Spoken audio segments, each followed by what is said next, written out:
I wanted to go over the ranking of Freida McFadden's books. I have finally finished her backlist. The only books I won't be including, of course, is Baby City because she co-wrote that with someone, and then the 3 novellas. The Devil Wears Scrubs by Freida McFadden. I hate to say this, but I really felt like this was very pointless of a book. There wasn't really much of a plot line. There were really cool like medical facts in here. However, I felt no chemistry between Dr. Jane McGill and Dr. Ryan Riley. I just felt like it was super sporadic and random. Didn't really vibe with it. Sequel, The Devil You Know, this one had more of a plot line, and I feel like there was a good bit of a love triangle in this. And then there's a little bit of a mystery involving him, and overall, this one was a little bit better. I rated this one a 1 out of 5 stars and this a 2 out of 5 stars. The Coworker. I didn't like it. I'm so sorry. These are all my opinions, by the way, so please forgive me. I did like the twists in this book. Totally liked the twists. The characters were very annoying, and Natalie got what was coming for her. The Perfect Son. I saw the twist coming, so that is why this one didn't hit me as well as most Freida McFadden books do. Did I enjoy the read? Yes. Is it fast-paced? Yes, as always. Twist, however, I saw coming, and I found it a bit boring. The epilogue, though, will make you question everything. One by one, when I originally started this book, like the beginning of last year, this was my first Freida McFadden book I ever tried to read, and I DNF'd it the first time. I read it a second time, and I will say I liked it a bit better the second time around, but it's still not one of my favorites. Brain Damage. So this book, I felt like this was one of Freida's most well-written works. I really liked the ending of this. Like, I gave it a 4 stars as far as the writing style. Plot line wasn't my favorite, but the ending was a happy ending, and I really liked that. Housemaid is watching. Of course, I love this entire series. This one went a little bit slower for me. I did enjoy the twists, and I did love and appreciate that this took place 10 years in the future. I did enjoy the fact that Millie is married and has kids and everything. It was just a little too slow for me. The Surrogate Mother. I actually did enjoy this one. Was it a little bit predictable? Of course, because the whole concept, is that she has someone at her job, be a surrogate mother for her. And of course, the person that is supposed to be the surrogate mother is a little cray-cray. Crash. I was so excited for this book, okay? I was so excited for the release of this. It just wasn't as pizzazz as I thought it would be. Did I still enjoy it? Of course. I just felt like it was just a little bit slow for me. Twists, though, I did enjoy the twist. I felt like in a way that was a bit of a happy ending. Want to Know a Secret is one of my recent reads by Freida McFadden. I did enjoy this one. If you like a kind of suburban housewife type ordeal, this one's pretty good. It was the epilogue for me. The epilogue of this is what threw me for a loop. Do you remember? Twist was really sad for me at first, but then when the epilogue came and there was another mini twist, I felt much better. But this one just keeps you guessing. I couldn't stop turning the pages. It was one of the ones where you as a reader, you know what's going on, but the main character, because she keeps forgetting everything every morning, will know all this information and you just want to jump through the book and help her so bad. Locked Door. I think there's like mixed opinions on this one, but I really enjoyed this. I enjoyed The Locked Door. The twist, I ain't even gonna lie, the twist threw me for a loop with this one as well. The Boyfriend coming at number 11. The Boyfriend. The reason that this one is so high up for me is because of the twist. I didn't see it coming. Let's be honest. I really liked the book, and there were so many different questions. Like, I kept thinking one character was gonna end up being this character, so forth, and I was completely wrong with every single bit of it.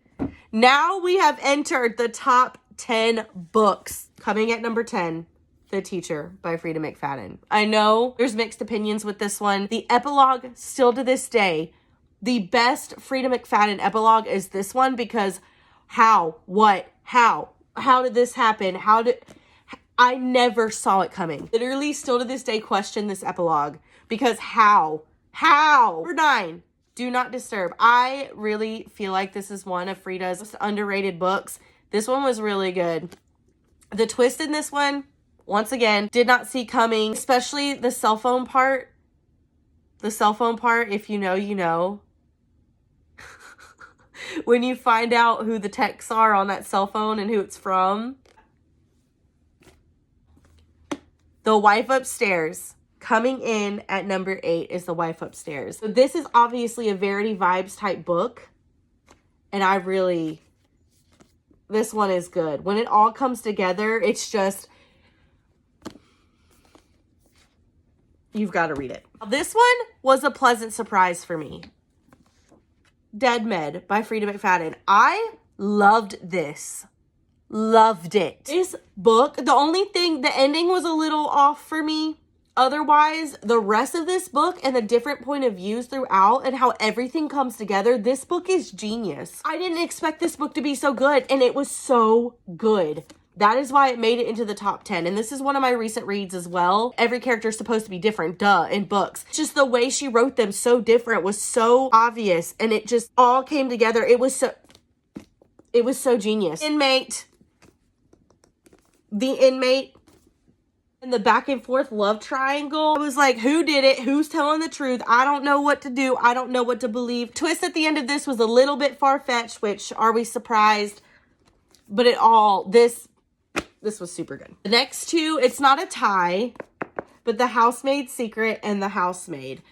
The twist in this was probably my absolute favorite compared to this one. I felt like the women in this turned into badasses, and I loved that. I loved that. I also love that Enzo comes back. We can't talk about Enzo. The Housemaid, definitely, obviously, in the top 10, because who else is ready for the movie? Me! I'm ready for the movie. We are now at the top 3. We are now at the top 3, guys. And I'm so excited. The X.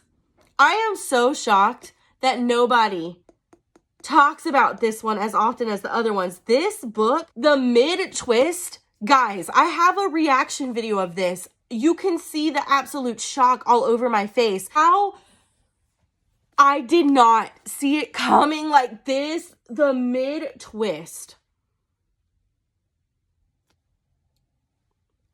This book is so underrated. I feel like this needs to be talked about so much more, because mid-twist in this, like what? What? Insane. Second, Ward D. The twists were twisting in this book, and I could not put it down. This is definitely in my top 3. This comes in at second place. Definitely one of my favorites, because Jade, you better watch out for Jade, because she coming for you, okay? She coming for you. She don't play. She don't play with her cray. Number 1, nobody's surprised. Number 1 is Never Lie. I don't think anything will ever beat Never Lie for me, because you think you got this book figured out. You don't. You don't. I have yet to meet anyone or see any video of someone talking about this where they knew exactly what was going on or predicted the plot correctly. This is my number 1 favorite Freida McFadden book. The twist in this is the best twist I've read from her to this date. I would have never gotten it.